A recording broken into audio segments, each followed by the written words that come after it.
Hey, what's up? And a very, very warm hello to all of you out there. Welcome to Fantasy Filmball, the show where we turn movies into sports and sports into something we don't talk about here. My name is Matt.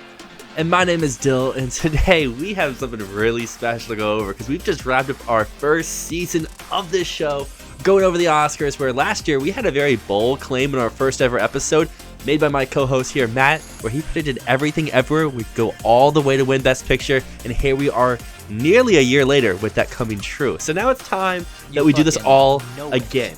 We do this all again, and now we make our bold predictions for next season. But before we dive into that, everyone out there, please consider dropping a like, dropping a dislike if you disagree.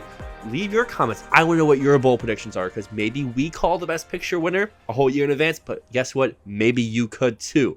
But let's not waste any more time. I want to see a full essay in our comment section about why The Flash is winning Best Picture. You got to tell me why. I think that the Morbius pop up like a random sequel out of nowhere, that's going to take the cake. I'm really sad that there was no fan favorite award this year, because Morbius would have won it, and that would have been really cool. Academy Award nominee Dr. Michael Morbius. Incredible. But let's get right into these predictions. So if you've been following our channel, you might have seen we did a first prediction video for Best Picture right at the very beginning of the new year. It's been 3 months now, so we are going to dive into some updated predictions. And how we're going to do this, every week we're going to release new predictions, so keep tuned to our channel. We're going to release new predictions every week, but it's going to be different categories every week, and it's going to be a different person doing the predictions every week. So you got to stay on your toes. It's going to change constantly. We're always predicting here because the Oscar season, it never ends. It's never over. It's never over. And this week, for our first video post-Oscars 2023, we're going to be going into the above-the-line categories: picture, director, adapted screenplay, original screenplay, and today let's start off with Best Picture. I did it last time when we did our video on predicting the Oscars at the very beginning of the year, but now it's your time to shine, Dylan. Best Picture, take us away. I'm really scared. I'm really nervous. Last year, I gotta back this up because I'm looking over my first predictions I made last year, and I had, let me count here: Top Gun, Elvis, Everything Everywhere, Fabelmans, Women Talking, and Avatar all in my lineup. So I had 6 out of the 10 the first time I did it. So I gotta keep it up this year. I don't feel confident at all. When I was doing this about 2-3 hours ago, I was making my list and I was like, oh my gosh, I don't really know what to do, because it's not like last year where you have a feeling about something. This year, I don't really have that feeling about any movie. But there's one, I haven't seen it, but a lot of people already have, and they're singing the praises in A24. It's coming back for another Best Picture victory, and I have Past Lives as my number one in the Best Picture race at the moment. So I'm in full agreement with you. Now, here's the thing. We don't know that Past Lives is going to win Best Picture. We do not. But I think that there's something that we have been overlooking for a very long time, which is that when we start to make these predictions, a lot of the time we're hope-dicting that things will get the traction, that they will become these huge sensations. And I think it's okay in the absence of having one of those to predict, maybe Killers of the Flower Moon will be absolutely incredibly, it'll be the best movie Scorsese's ever made and it'll win Best Picture. But here's the thing, we know Past Lives is good at this point. It's the one movie that we know is apparently one of the best movies ever. That's the buzz around this, is people are saying it is jaw-droppingly good.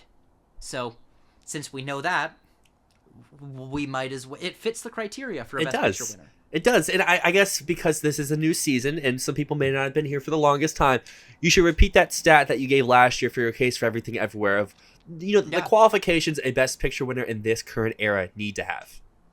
Yeah, so the biggest stat, the stat that is unbroken, so since 2006, yeah, no, since 2007. Departed. Yeah, since The Departed. Since No Country for Old Men. Oh, okay, yeah. So between 2008 to now this year, every year except for one, the Best Picture winner has gone to a film directed by someone who has never directed a Best Picture nominee before. So that means that your Irishmans, your Fablemans, your West Side Stories, those don't win Best Picture. They're being directed by someone who's been here before. And we see this over and over. Slumdog Millionaire, Danny Boyle, never nominated before. Catherine Bigelow, Hurt Locker, never nominated before. Tom Hooper, Michelle Hazanavicius, Ben Affleck, Barry Jenkins, Steve McQueen, Barry Jenkins, Tom McCarthy. The only person who was nominated a time before winning was Alejandro Gonzalez Iñárritu for Birdman. And the thing that's different about Birdman is it was unlike anything he had done before.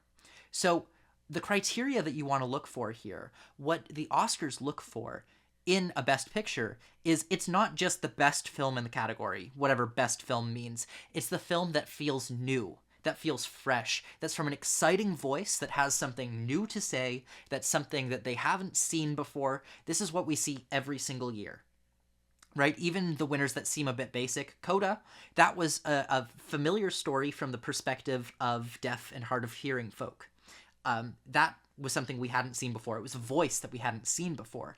Green Book, yeah, it was a very average comedy, but it was still, you know, you've got this guy who's been making raunchy comedies forever. He's bringing that raunchy comedy style.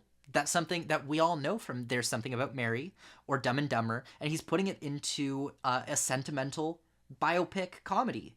So you get this mesh up of everything right there, and that's why Green Book won, right? It's about fresh voices. It's about showing the Academy something they have not seen before, and that's why Past Lives is going to win. I fully agree. At this moment, I made that mistake last year. I made the big take that Avatar: The Way of Water is for real. James Cameron, director winner. Yeah. Obviously, that didn't happen. So I'm switching up this year. But with all that being said, my number 2 in Best Picture is that movie that everyone's expecting to win at this moment because they got nothing else to do. And that is Killers of the Flower Moon from Apple TV Plus and Martin Scorsese. Great pick. I mean, that's the one most people are going to say is the front runner. It's going to be the one that is going to peak on nominations morning and then just fall down. It's probably going to win the Golden Globe because they always go for the front runner like this, right? Like they did with the Fablemans. And I mean, we noticed this year that, hey, it's not filmmakers who get nominated, it's studios. So I have Apple TV, I have A24, so let's continue with another heavy hitter. We got the holdovers here from Focus Features. Paul Giamatti, he's back, leading role. Will he win actor? I don't really know, but he's getting nominated, I'm pretty sure. Getting a little ahead of ourselves, yes. That is for another week. But the holdovers here, I think, is pretty good for Best Picture. Right now, it's the only thing that Focus Features really has. But my number 4 is a movie that it could maybe pick up, and that is May, December. Currently with no distributor, but as Matt mentioned in our last Best Picture episode, it has a very baby plot, baby topic, big stars, big director. It kind of checks off all the boxes, something like a Tar that Focus Features had this year. So I'm keeping it in here at number 4, and number 5 and number 6 is where we have our first Warner Brothers appearance, because Dune Part 2, The Color Purple, I had them both here. They're two movies who I think are pretty safe, if you can say safe, a year out for a Best Picture nomination, but neither of them really scream a winner. But I know you've been on the Color Purple train for a little bit. Yeah, The Color Purple, you might remember from our initial video, it was my winner. But, you know, it feels like it has the same sort of thing going on that Killers of the Flower Moon does, where it's one where people a year out are going to go, oh, that could win, because it's been done before. It's been done. And I think that's the thing against it, is that unless it's totally fresh, unless it's totally new, I don't think it will win. Because, you know, we've seen that before. It's a story that has been nominated before, but I guess All Quiet just did it, right? All Quiet just came in. It didn't win. So you're right about that. Now I want to ask you a question. Who do you think the most likely, if not Focus Features, who do you think the most likely studio to pick up May December is? I mean, looking at least the rest of this list of big people, I mean, Apple TV already has something. A24 already really has something. Warner has a lot. Universal has something. Searchlight does. I could see Netflix kind of swooping in. I have them with another movie in Best Picture, but they have two movies that are kind of like the same type of movie. So May December would be something very different for them to really, I don't know, rise them up the ranks here for me at least. Yeah, I think I agree. I think it's Netflix, A24, or Searchlight is going to pick it up. But I'm a little bit worried at this point that this movie hasn't been picked up yet. if we look at this point last year, movies like Bardo didn't have a distributor yet, and clearly that was for a reason. And I'm sure there's others that I'm just misremembering at this moment, but that is a little bit of a concern. But from everything that you presented last time to what else I've heard about it, it just checks off a lot of boxes. We're this far out, so it's here in my lineup. And as I should probably mention, everything after 1 doesn't really have an order. It's really interchangeable. Normally I go in terms of likeliness of nominations. Right now I'm not really doing that. Past Lives is 1, everything else from 2 to like 15ish I could kind of see in that range. But as we left off, Dune Part 2, The Color Purple, 5 and 6, the first Dune got here. I could see the second one pulling away of water, and The Color Purple, I mean, if West Side Story couldn't win, why would this win? So that brings us to number 7, Universal, Oppenheimer, Christopher Nolan. I really am skeptical about this. However, I don't think that Nolan's going to go out without a bang. Like, I feel like he's going to try to maybe not reinvent himself, but represent himself after that whole Warner Brothers blow up and the whole release of Tenet, and how, I mean, I'm a Tenet defender, but how a lot of the public reacted to Tenet. I think he's really going to try to be like, hey, I'm still one of the best, and here's why. And this is really Universal's only thing at the moment. And we saw this year, when they focus on something like The Fabelmans, they succeed. Yeah, Oppenheimer is, the trailers look beautiful for it. It's, I think, maybe getting ahead of myself, it's probably a likely winner for sound and editing. We'll see. Nolan's weird with sound sometimes. It looks more like Dunkirk than it does Tenet. It does. So, picking up from there, this is where I finally have Searchlight getting in. Maybe I'm not giving them enough credit. Last year, we were both wrong with what Searchlight would push. We both said Empire of Light. It wasn't. It was Banshees, and Banshees was number 2 or number 3, basically all season. But I have Poor Things down here at number 8. Yorgos Lanthimos, I know that we've said before, it's not the director, it's the studio. So I'm kind of sitting back to see what they send to Venice. If it's this is my pick. If they send something like Strangers, or who knows, maybe Magazine Dreams, hey, come up. You're my best picture representative for now, but I'm staying with Poor Things until I have what's next. Very smart. Very smart. We learned our lesson last year when Banshees went to Venice. We should have switched to that instead of going all in on our stupid ass. Oh, Empire of Light is Searchlight's pick. Oh my God. How could we be so wrong? Hey, you know what else I could be wrong about? Because I just was wrong about this year. I've been saying on the show a few times, like, when you need a best leading actor person, I'm your man. Anthony Hopkins, Will Smith, Joaquin Phoenix, Austin Butler. It wasn't Austin Butler. But right now, for next year, I'm saying Coleman Domingo for Rustin. So I have Netflix getting in with Best Picture for that. As we saw this year, that Best Actor, Best Picture stat was broken. So he doesn't technically need the Best Picture nomination, but I don't see him having the passion or the wave of charisma that went to Brendan Fraser this year for The Whale. So I feel like it needs that picture nomination. So I have it here at 9, but it's at number 9. It's not like it's at number 2 or number 3. It's on the weaker side for me. And I'm going to be completely honest. This number 10, I did bite from you from when you went over some stuff a few weeks ago. Yeah. I was like, you know what? Matt made a great point. I'm going to jump on the train now, so I don't want to steal your thunder. I'll let you present what my number 10 is and what your reasoning was for that.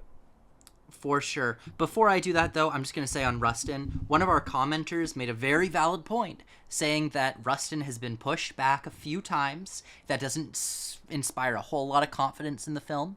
So who knows? Maybe it'll be another year like All Quiet. Like last year, we were like, oh, Netflix's push is Glass Onion. It's Bardo. And then it was All Quiet, right? So, like, Rustin might not be Netflix's push, but I think we can agree Netflix will have something in the top 10. I just don't think we know exactly what it's going to be yet. Yeah, right? That's how I feel at this moment. Yeah, absolutely. So number 10 is a little film. It's an Italian movie. It's called La Chimera. Now, this is directed by Oscar nominee Alice Rohrwacher, who was just nominated for Le Pupille, one of the short films. This film is being distributed by Neon, who put out a little film called Parasite and another little film called Triangle of Sadness. Now, the reason that we both have this at number 10 right here is because we have a running stat of films that play Cannes, win one of the top prizes. They go along to get a package at the Oscars of picture, director, screenplay, international. So I think we really have to take it seriously that something international is going to make it into Best Picture. This year, it was 2 films. It was All Quiet and it was Triangle. All Quiet was a bit of a shock in a way, because Triangle, early in the year, we were like, oh, that would be the international pick, because it's, it's the Cannes movie, and, it's in English, but it's still the international pick. But then All Quiet came along too. So we have to have a film in here that is in non-English language film. So there we go. And this one is very likely to play Cannes. It's very likely to win an award at Cannes, and it's being distributed by Neon, who has successfully, multiple times, pulled off a feat exactly like this. That's why we have it in La Chimera, Alice Rohrwacher.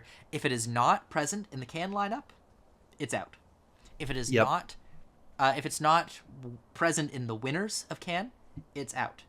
But if it wins the Palme d'Or, the Grand Prix, screenplay, or director at Cannes, it is in Best Picture. Mark my fucking words. And that is what I'm doing, and I'm hopping on the train right here because, hey, I like it. Hey, I admit for everyone out there, it's like, why are you doing Oscar predictions right now? The last one just ended. You're so far out. I agree. Yeah, maybe it's a little early, but that's the fun of it. And you can make bold claims like this, or you can make bold claims like Coleman Domingo winning actor for Rustin, or Don't Worry Darling, or Bardo, or Avatar The Way of Water, or Everything Everywhere All at Once. No one knows, and that's the fun is it. You can either take your L and be like, I'm wrong, or you get a big W, and you call the Best Picture winner a year out in advance. With all that being said, I do have a good collection of studios being represented in my Best Picture lineup, with Warner Brothers being the only studio getting 2. So that brings us to our next out in line. Right now, I have the other Netflix biopic, whatever you want to call it, Maestro, at number 11, Bradley Cooper. It's his second film. To me, this screams The Sun. I also had The Sun last year at my number 11, my number 12 slot when I had my first predictions. I need to see something from this first, and then I get a real feel. Like, I know we had those photos, but right now, I'm feeling like Maestro could be House of Gucci. It gets that it gets that hair and makeup nomination, and that's about it. It misses out on actor, it misses out supporting actress, misses out screenplay, misses out on some text. I'm not like wishing bad luck for Bradley Cooper. That's just the feeling I'm getting with this movie at the moment. After that, I had the Bike Riders from 20th Century. Maybe that Austin Butler love carries into another year. We got Strangers from Searchlight. We got Blitz from Apple TV. Apple TV is a weird one. They have so much next year, and if they were all their only movie, I'd predict them all. Because they also have Ferrari, they also have Napoleon. And all of those... Did they pick up Ferrari? Maybe they don't have Ferrari then. Maybe I just wrote that down wrong. But they also have Ferrari Napoleon. Go ahead. They also have Napoleon. They also have Blitz. They have so much. And I don't see all 3 getting in. I could see 2. I could also just see Killers because that's Martin Scorsese. So at the moment, that's the only one I have in. But if Blitz gets really good reactions, it comes up. If Ridley Scott shows me he's for real, Napoleon's great. Yeah, Joaquin Phoenix come back. Right now, they all feel like they have a shot. I'm only putting one in for the moment. Then we also have Saltburn. We have Ferrari. 2 movies I feel like should get something, but also there's only 10 spots. Something's got to miss. And then we have just a collection of movies that I think a lot of people are going to predict just because they're bigger names. They're the fun movies, but also you can't really predict stuff like that without some sort of precedent. So we have Spider-Man Across the Spider-Verse, How Do You Live, Barbie, Wonka, Indiana Jones, Mission Impossible, Magazine Dreams, and one random other one to round out a list of 25 is Firebrand. There's not really much to be said about this movie besides it stars Alicia Vikander, Jude Law, and it's based on the book that The Queen's Gambit is also based on. So there's not really much out there about this movie. I was just looking at different upcoming movies, and this one kind of stood out to me. Like, hey, maybe an actress and a screenplay type combo. I am gonna say, I know we're gonna have people coming into the comment section being like, "Oh my God, Barbie's too low. Barbie should be top 10." It should. I think that like we need to do a video talking about Barbie and why we're a bit worried for Barbie. Worried for the movie. It's gonna be great, but I'm worried for the Oscar chances, and I'd love to tell everyone why. Because I think that people might get a little bit disappointed if it doesn't perform the way that they hope it will. But, like, I just don't see the largely male voting base of the Academy watching Barbie. Well, that's not what I'm even worried about. That's not even my thing. It's that it's coming from Warner Brothers. They have Dune Part 2. They have The Color Purple. They have Barbie. They have Wonka. That's 4 movies. They're not campaigning all 4. Dune Part 2, yeah, that's probably their number 1. Color Purple, yeah, that's probably their number 2. That makes Barbie number 3. Or number 4. Can they really get 3 movies in the Best Picture? I don't think so. I think this is the year to test. One thing I will say as well is, like, overall, there is a trend that you're going to see here. We are trying our best to avoid films from directors that just got their first nomination for Best Picture. Yeah. Right? That was our mistake with The Son. We were like, oh my god, Florian Zeller just did The Son. We were like, oh my god, Florian Zeller just did The Father. The Son has to be in Best Picture. Right? So I think at this point, the only second-time nominee that you have in there is Poor Things by Yorgos Lanthimos.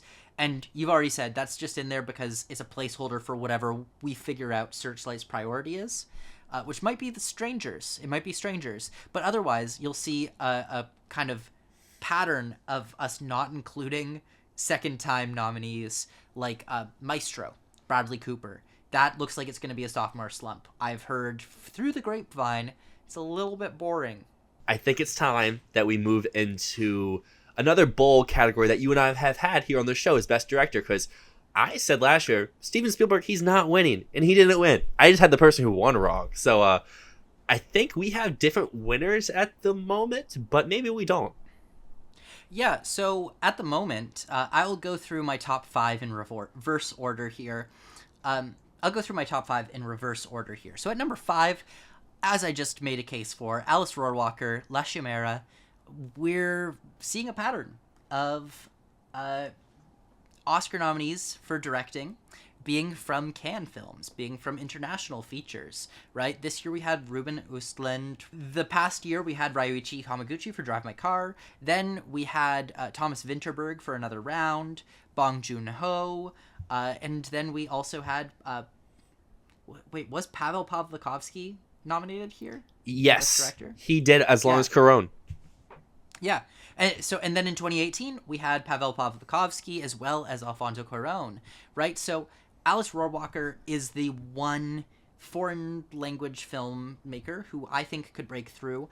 I especially think that we're going to see a bit of a swing, as we saw in 2020, right? 2019, we had the whole controversy around no women in Best Director, right? That just it was a big deal at the Oscars that year that Greta Gerwig missed out, Lulu Wang missed out, and they had an all-male lineup, similar to what happened this past year. And it reminds me of how 2020 we went from no women in director to having Emerald Fennell and the winner Chloe Zhao. And this year I think that there will be 2 women in Best Director, Alice Rohrwacher and Celine Song, who I'll talk about in just a moment. But at number 4, I've got Martin Scorsese, Killers of the Flower Moon. Scorsese is pretty unfucking deniable. This is Steven Spielberg, right? This is the legacy director that makes it in. This is Martin Scorsese, he's done it before. The movie might not make Best Picture, but it will have wide enough support to get a shit ton of nominations. At number 3, I've got Alexander Payne for The Holdovers. Now, this is the film that I think fills the Banshees slot. The one where it's like, it's a film from a director who has been nominated before that is looking very strong. It's one that might make me doubt the stat a little bit. The almighty stat, the first-time winner stat. So Alexander Payne I have coming along for Best Director as well. I think that film's very strong. The Holdovers, super, super strong. Todd Haynes is someone who hasn't gotten the respect that he deserves, right? Like, Carol was so fucking snubbed. Carol was something that should have been in every category. I mean, if you look at our Filmball game, it is the only film that did not get a Best Picture nomination that has passed 1,000 points. That is nuts. That movie should have been in Best Picture. It is maybe the biggest nomination snub of all time. So Todd Haynes could be in Best Director, could come along for that ride, and has a strong shot at a win. But that said, just like we're predicting Past Lives in Best Picture, I have to predict it in Best Director as well. Celine Song will have a great narrative for creating this decade-spanning interwoven tale. Not just is this a screenplay movie, it is a directing movie, and it's one that I think will put her in the conversation for a win here. Maybe not ending up the win, but right now. Since I had Past Lives winning picture, I feel like Celine Song comes along for director. That's how I feel at the moment. However, I do have Scorsese at number 2 for Killers of the Flower Moon, just like I have it at picture for number 2 for the reasons that you just said. It's Spielberg for West Side Story, for The Fabelmans, he's number 2 in director. It's Scorsese for Irishman, where he's like number 3 for director. And like you can go on and on. Fincher for Mank. And there's all these examples of like, yeah, the movie may struggle overall, but that director guy, he's still number 2 or number 3. So I have him up there. I do have Alice Walker getting in for that international slot. However, I have her at number 5, but she's above these next people. Like in terms of safeness, just number 5 in terms of like winning chances. Then is where I have my little issue. Do I put in Haynes or do I put in Payne? I feel like they're going for the same demographic, but I also would say that about Field and McDonough this year, so they both could get in. However, I do not see Oppenheimer being a Best Picture player if Christopher Nolan doesn't come along. I feel like you could say that. You could say that about James Cameron. You could say that about Denis Villeneuve. But, or Christopher Nolan Inception. Yes. However, if this is more like a Dunkirk, like you mentioned before, he did get in for Dunkirk. And I just feel like this is the movie where we're really going to get the feel if Christopher Nolan's for real with the Academy. Was Dunkirk a one-off thing? And right now, sight unseen with almost everything out besides Past Lives, we don't really know. And with the reception the trailers have been getting, how I've just kind of taken it in, I feel like he's in. But that makes me question who's out between Payne and Haynes. I don't really know. So I'm kind of cheating, putting them both at my number 3. And then the other one's at number 6. Kind of like I was doing last year with like one of the categories. But at the moment, that's just how I feel. I think it's those 6. And it's just finding who's the odd one out. It's probably Christopher Nolan. But just part of me thinks that he is in, but at the same time, the whole James Cameron, the Denis Villeneuve for the last 2 years, it checks out that he would miss. But also, we have Denis Villeneuve back again for Dune Part 2, and I feel like he's going to miss again. So are they going to sub 2 big spectacle type directors? Possibly, but we'll have to find out. Because that brings us to Adapted, where just like West Side Story, I do have The Color Purple missing out. It's my number 6 right now in Adapted. I could easily see it coming in, but we did mention before, and I feel like the Oscars do go for this movie. It is in Screenplay, and that is Barbie at number 5. That's interesting. Why? I feel like if this movie is going to get raves, it's going to be because of its take on this character. It's going to be on its style, and even more so than director, it's going to be because of the writing. And this is a place where they could recognize a character and recognize Greta Gerwig. I know that normally that's over in the original screenplay category where they throw more of those like kooky or out there type movies, but looking at the lineups, Adapted to me is at least a little weaker this year, where I think there's a strong top 2, and then after that there's a lot of question marks going all the way down to like number 8, because like in my top 10, maybe this is just the trying to predict the Top Gun Maverick, but I have Indiana Jones and the Dial of Destiny in my 10. I don't really think that should be in my 10, but that just shows like, hey, I'm struggling to find 10 adapted screenplay movies. So Barbie's my number 5 at the moment. Easily could see this going away as soon as the movie opens. But it just feels like, hey, this is a place where they could award it even over like a production design or a supporting actor or a lead actress. Like you could do adapted, you could do costumes, you could call it a day. And then, as I just mentioned in Best Director, Christopher Nolan, they're going to take him serious this time around. Oppenheimer, have it here. This could easily miss as well for Color Purple to come up, for Strangers to come up, Bike Riders to come up, whatever it is. I just have a feeling where like it's gonna hit all those boxes. It's gonna get picture, it's gonna get director, it's gonna get screenplay. Will it win any of those? Probably not, but it's gonna be that movie that does show up across the board. I have Dune Part 2 coming here. The first one got in. I haven't read the book, but I've heard the second part is even harder to adapt, so they do pull it off and get that picture nomination. The screenplay is going to come along, but it's going to be just like the first one. No real shot to win, but will look good in your nominations. And that brings me to my top 2. I'm not really sure which way to lean. We have Poor Things, we have Killers of the Flower Moon. Killers makes more sense on paper. However, I mean, we did just see this past season with Banshees and Martin McDonough. This was kind of his time to shine, and he still didn't shine. So maybe the same thing happens next year, and Yorgos Lanthimos is like, hey, I'm back. I have a really good body of work. It's more accessible. It's more likable this time. And he still comes up short. But I don't know. I have him here at my number 1 at the moment, but I'm very tempted to change it over to Killers of the Flower Moon just because that's a more traditional screenplay type winner, just from what I've heard about it. But do traditional scripts win anymore? That is the good question. Women Talking would say yes. Everything Everywhere would say no. And the whole Everything Everywhere success this year is what kind of has me feeling like, hey, a Barbie catches on. Barbie could be an adapted screenplay winner. I know I just said Warner Brothers has a lot on their plate, but if Barbie does become their number 1 over Dune, over Color Purple, I could see it. I'm just not going to predict Barbie being a top 2 push for Warner Brothers until they prove me wrong. Yeah, until people are seeing it. If I see men on the internet saying that movie is so bad it's good, and not just, oh, it's a good movie, then it's done for the Oscars. That's what I'm going to say right now. We'll go into it further in another video, but there's this really toxic tendency with men on the internet to put down anything that is made with young women in mind. And that will carry on to Barbie. It's the same way that, until the Beatles started making experimental music, men were like, oh, it's just a band for teenagers. It's the same thing with Harry Styles, right? Harry Styles only became cool recently, and even then there's still a lot of men that will probably never like Harry Styles. And I think Barbie will fall into a very similar trajectory. There's going to be a lot of men that refuse to watch it because it's made for young women. So I don't know, but if it hits, it can win screenplay. So I guess to my earlier question mark of, I'm struggling to find 10 adapted screenplay from what I mentioned here. Is there anything else you'd maybe look out for this? Because as I mentioned, in addition to my 5, I have Color Purple, I have Strangers, I have Bike Riders, and then I just have Indiana Jones sitting there, even though I don't really think there's a shot unless that becomes the next Top Gun Maverick, which I don't think that's something that we can really expect to happen.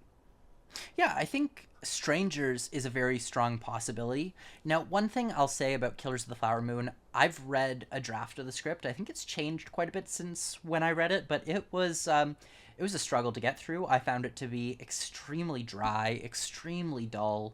It is not very well written. I know Scorsese does a lot of improv, but this is much closer to the dryness of something like Silence, which is a great film. It's a great film, but it's not a very writer-y film, is what I'd say. So Killers, I don't know about it. It's also very long. It's going to be 3 hours long or more. I don't see that being a screenplay winner.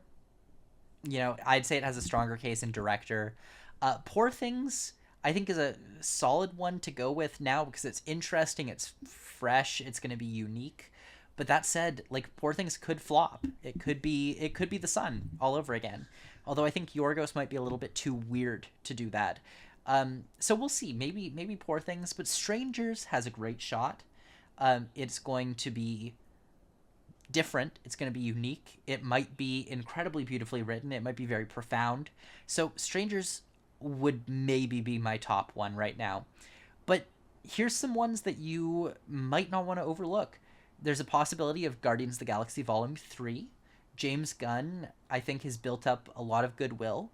We know that the Academy is a little bit more willing to go with Marvel movies now. I mean, they just gave Black Panther another Oscar. Guardians, I think, is a franchise that people really do love. And if they give this team a very proper send-off, you might end up seeing it popping into some races that you don't expect. Now, I'm not saying it's getting nominated, but I think it's worth considering. I agree with you on Indiana Jones. I think you should also consider How Do You Live. If Miyazaki makes a Best Picture contender, it might come in screenplay. See. Also, Next Goal Wins. Maybe.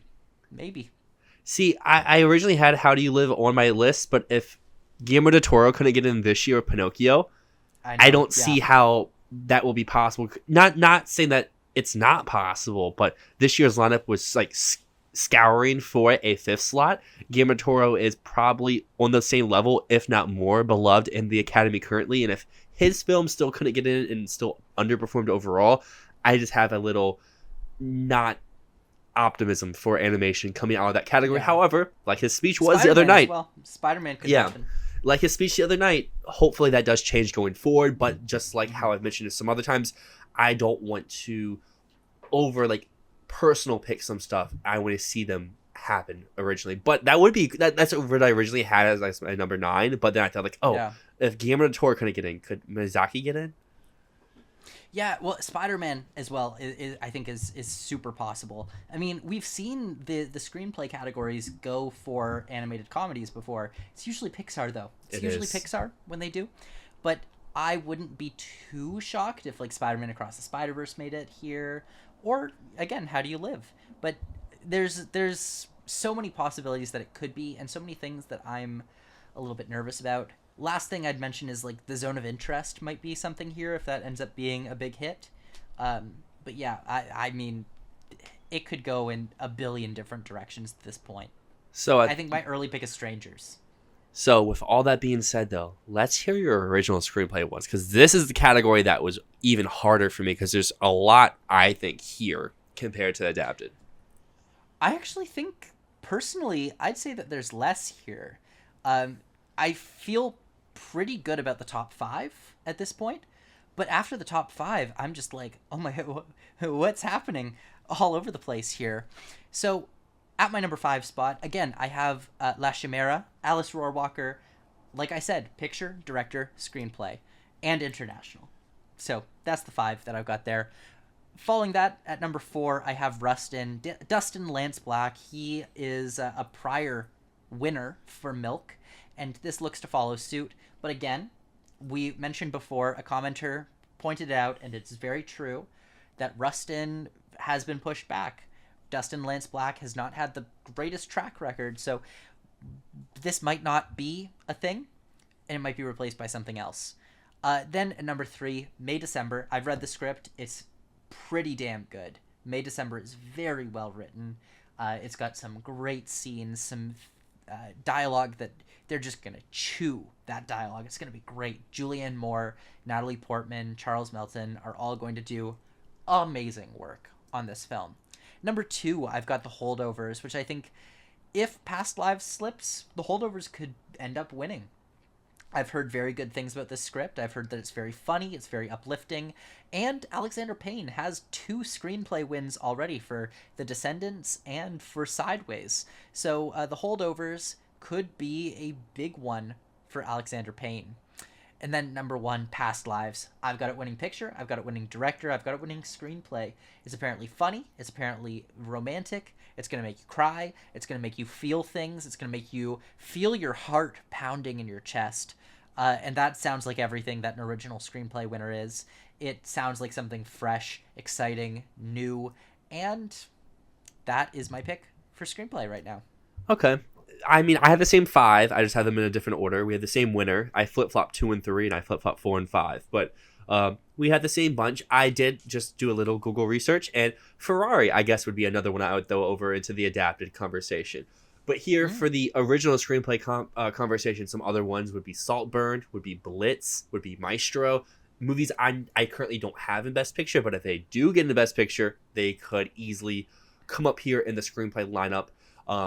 And I mean, the thing with original screenplay that I think we see more often than not is this is the place where movies we're not even expecting come out of nowhere. Like a movie that we don't even know about right now, in like 2-3 months pops his head out and is like, hey, I'm in the race now, and then goes all the way. Because like I think at this time last year, not many people were talking about Banshees, and Banshees went on. And in years past, we had stuff like Get Out, we had Promising Young Woman, movies that were from first-time writing nominees that no one was really thinking about, kind of like what you're talking about with Guardians of the Galaxy, but over here in the original category. So I think you have, I would say, the consensus 5 at the moment, but that's the smart 5, I think. You know what would be my passion pick is Rye Lane.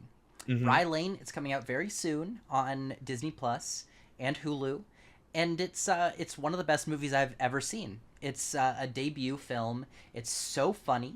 It's a whip-smart rom-com.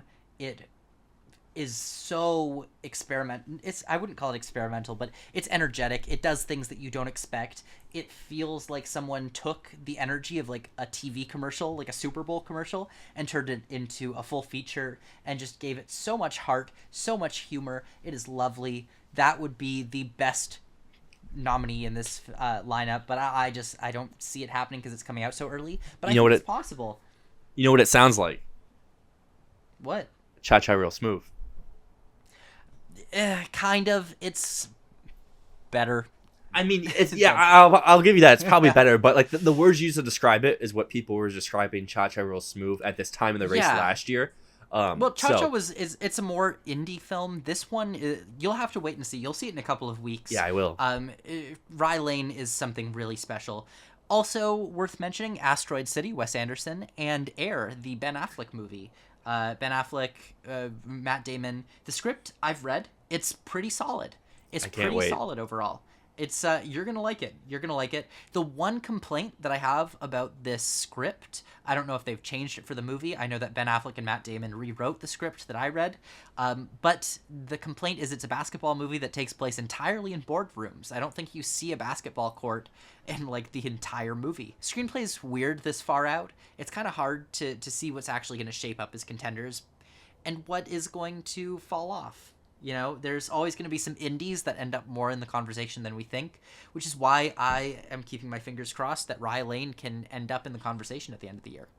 So, everyone out there, let us know what bold predictions you have at this time. Give us some pictures. Give us some screenplays. Heck, if you even want to be different, drop some acting predictions, because we'll be doing that here in the coming weeks, so maybe you can help us learn some people that we currently don't even have out there. Yeah, come back next week for acting nominations and all of that. If you want to tell us who you think's winning acting, by all means do it, but you can also save it for next week. We're coming back with acting. True, we're not going away forever. That's a good point. I mean, I currently have a big surprise in one category, so it'll be fun, but you can't hear that until you're back here next week. But you got to let us know, do you agree with us? Is Past Lives the movie to beat this coming season? Or are we just riding a little bit too high on Everything Ever All at Once hype? What do you think about our theory that only first-time filmmakers can win director? You should think that it's true. You should think that it's true. The Best Picture winner is going to be from a movie that someone has never been nominated for Best Picture for before. So, like, Past Lives looks pretty strong now. You gotta agree. But if you don't agree, let us know why. But until next time, my name is Dyl. And my name is Matt, and this is Fantasy Filmball.